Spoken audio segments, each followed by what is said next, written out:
दक्षिणी दिल्ली में राष्ट्रीय कवि संगम की पहली इकाई का हुआ शुभारंभ। राष्ट्रीय कवि संगम जिसके द्वारा भारतवर्ष के सभी कवियों के लिए कार्य किया जा रहा है, जो कि अब दिल्ली के अलग अलग प्रांतों पर ध्यान दे रही है। दक्षिणी दिल्ली में आज उनकी पहली बैठक और कवि गोष्ठी हुई, जिसमें दक्षिणी दिल्ली के कई बड़े कवियों ने अपना समर्थन दिया और अपनी कविताओं से मंच को सजाया। यह बैठक दक्षिणी दिल्ली के कालकाजी इलाके में हुई, जिसमें राष्ट्रीय कवि संगम के राष्ट्रीय अध्यक्ष, प्रभारी और जिलाध्यक्ष सभी पहुंचे और मंच को सजाया। साथ ही कई बड़े कवियों ने अपनी कविताओं के साथ लोगों का समा बांधा और मनोरंजन किया और हर तरह की कविताओं को सुनाकर मंच पर रंग जमाया। दिल्ली में कवियों को पहचान दिलाने के लिए, उनके हक की आवाज़ उठाने के लिए और साथ ही साथ दिल्ली और पूरे देश में कवियों को मजबूत किया जाए, जिसके लिए राष्ट्रीय कवि संगम का गठन हुआ। और अब भारत के साथ साथ दिल्ली में अभी अलग अलग प्रांतों में इसकी शाखाएं खुल चुकी हैं। दक्षिण दिल्ली में इसकी बागडोर कपिल गर्ग संभाल रहे हैं, जो कि अध्यक्ष राष्ट्रीय कवि संगम के चुने गए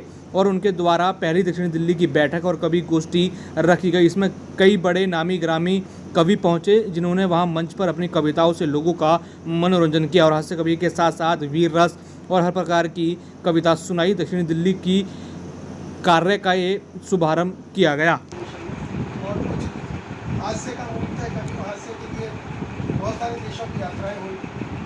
अंग्रेजी माध्यम स्कूल ने अपने सांस्कृतिक कार्यक्रमों के दौरान एक खिलौनों की लूट का आयोजन कराया। एक बार एक अंग्रेजी माध्यम स्कूल ने अपने सांस्कृतिक कार्यक्रमों के दौरान एक खिलौनों की लूट का आयोजन कराया, जिसमें एक भ्रष्ट नेताजी का पुत्र अंतिम नंबर पर आया। इसमें एक भ्रष्ट नेताजी का पुत्र अंतिम नंबर पर आया। घर पहुंचते ही पुत्र की हार पर नेताजी ने अपनी पत्नी को बहुत धमकाया। पूरी दिल्ली के कवि वहाँ पहुँच नहीं पाते, तो एक प्रयोग किया गया कि दिल्ली के 4 कोनों में अलग अलग इकाइयाँ बने। उत्तरी दिल्ली, दक्षिणी दिल्ली, पूर्वी दिल्ली, पश्चिमी दिल्ली। अब दिल्ली में 4 इकाइयाँ काम करती हैं, तो आप समझ सकते हैं कि एक जगह कवि गोष्ठी हो और 4 जगह हो, तो उससे पूरा दिल्ली कवर होता है। दिल्ली भारत की राजधानी है। राष्ट्रीय कवि संगम आज पूरे देश के अंदर है और विदेशों में भी शुरू हो गया। अभी 2 कवि गोष्ठी ऑनलाइन हो चुकी है और अभी उन्होंने तय किया कि हर शनिवार को शाम को 5 बजे 5 देश 5 कवि ऑनलाइन गोष्ठी हुआ। जगदीश जी, आज आप दक्षिणी दिल्ली पधारे हैं राष्ट्रीय कवि संगम में, किस तरीके का अनुभव रहा और आज से इसकी शुरुआत भी हुई है दक्षिणी दिल्ली में, किस तरीके का साथ मिला बाकी कवियों से? राष्ट्रीय कवि संगम पिछले 15 वर्ष से देश भर में काम कर रहा है और आज दक्षिणी दिल्ली की इकाई का हमने शुभारंभ किया है। इसमें कपिल गर्ग जी को मुख्य दायित्व दिया गया है और हमारा प्रयास है पूरी दिल्ली के हर कोने के अंदर राष्ट्रीय कवि संगम की राष्ट्रीय विचारों की जागृति काव्यात्मक हो और उसमें राष्ट्र जागरण धर्म हमारा ये पंच लाइन है, ये हमारा टैग लाइन। इसके अंतर्गत हमारी सब कवियों से कोशिश रहती है कि आप कुछ भी लिखें, लेकिन राष्ट्र जागरण के लिए लिखें, टूटते बिखरते परिवारों को इकट्ठा करने के लिए लिखें, पर्यावरण की रक्षा के लिए लिखें। ऐसे जो राष्ट्रीय महत्व के विषय हैं उन पर कवियों के द्वारा कुछ लिखा जाए और संस्कारों की बात को प्राथमिकता दी जाए। तो लोगों के बीच उतरने के लिए किस तरीके के मंच आप लोगों को देंगे और कितने नए कवि या फिर और भी पुराने कवि से जुड़े हों? अभी देश भर के 30 प्रांतों में लगभग 5000 से अधिक कवियों का हमारा परिवार है।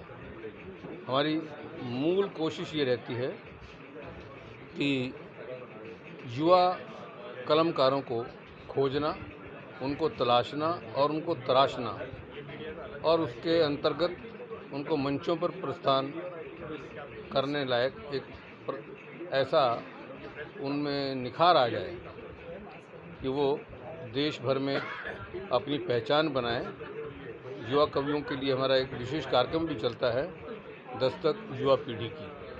हर साल वर्ष में 15 नवंबर को 15 कवि, नए कवि, उनको हम लॉन्च भी करते हैं। आपका नाम? कपिल गर्ग। आज जो ये कवि गोष्ठी रखी गई थी, किस संदर्भ में रखी गई थी और राष्ट्रीय कवि संगम का क्या उद्देश्य है? राष्ट्रीय कवि संगम का उद्देश्य राष्ट्र जागरण धर्म हमारा। राष्ट्रीय कवि संगम इस प्रकार के कवि पूरे देश में और देश के बाहर निर्मित कर रहा है जो राष्ट्रभक्ति की भावना से ओतप्रोत हों। देश में राष्ट्रीय भक्ति से ओतप्रोत ही कवियों को एकत्र करना, उनको मंच प्रदान करना और उनके अंदर जो छुपा हुआ टैलेंट है उसको आगे बढ़ाना। इसको लेकर 2007 में हमारे राष्ट्रीय अध्यक्ष श्रीमान जगदीश जी मित्तल जी ने राष्ट्रीय कवि संगम की स्थापना की। लगातार तब से 28 प्रांतों के अंदर भारत के राष्ट्रीय कवि संगम का कार्यकर्ता कार्यालय इकाई है। दक्षिण दिल्ली में पहले पूरी दिल्ली एक इकाई के रूप में देखा जाता था। अभी कुछ समय पहले ऐसा तय हुआ कि हम दिल्ली के अंदर अलग अलग 4 इकाइयाँ उत्तर, पूर्वी, दक्षिण और अलग चौथी दिशा हम ऐसा बनाएंगे। तो दक्षिण दिल्ली की ये पहली बैठक मुझे अध्यक्ष के नाते जिम्मेदारी मिली है। इस को आज हमने बैठक के रूप में और बैठक के बाद काव्य गोष्ठी ऐसा करके हमने इस कार्यक्रम को आज यहाँ पे आयोजित किया। इस कार्यक्रम में हमारे राष्ट्रीय अध्यक्ष श्रीमान जगदीश जी मित्तल, हमारे हरियाणा और दिल्ली के प्रभारी श्रीमान मनमोहन गुप्ता जी, दिल्ली के अध्यक्ष शशि गुप्ता जी और साथ ही साथ हरियाणा के अध्यक्ष श्री अरुण गोयल जी का आना हुआ। कार्यक्रम में अच्छी संख्या में कवि, श्रोता, साहित्यकार, लेखक और पत्रकारों का भी आना हुआ। इसके लिए हम सभी को धन्यवाद देते हैं। एक सफल आयोजन मुझे लगता है कि हमारे द्वारा किया गया। आपका नाम बता दीजिए। सुनील हापुड़िया। आज यहाँ पे आप शामिल हुए दक्षिण दिल्ली में कवि ये जो संगम है राष्ट्रीय कवि संगम, इसकी आज शुरुआत दक्षिण दिल्ली में हुई है। किस तरीके से देखते हैं और कितने नए कवि आप लोगों से जुड़ रहे हैं और आपने भी आज यहाँ पे उन्हें बात रखी? जो इसका अंतर्राष्ट्रीय या राष्ट्रीय अधिवेशन, पहला अधिवेशन हुआ था वो भी दक्षिणी दिल्ली में ही हुआ था। मैं आपकी जानकारी के लिए बताऊं, वो दक्षिण दिल्ली में जगह है आध्यात्म साधना केंद्र है, छतरपुर में, वो भी दक्षिण दिल्ली पड़ती है। इसका राष्ट्रीय स्तर का जो अधिवेशन था पूरे भारतवर्ष से लोग आए थे। अच्छा है, हम 4 भागों में बांट के दक्षिणी पूर्वी दिल्ली करके 4 भाग और पश्चिमी पूर्वी और उत्तरी दक्षिणी चारों में भाग के और अच्छा काम कर सकेंगे। सारे कवि लोगों को जोड़ पाएंगे और वो अपने अपने हिसाब से सब कवि देश की एकता और अखंडता को बनाते हुए राष्ट्र के उत्थान में अपनी रचनाओं का निर्माण कर पाएंगे, रचनाओं का सृजन कर पाएंगे। ऐसी उम्मीद है कवियों के साथ और वो निश्चित रूप से करेंगे कवि लोग।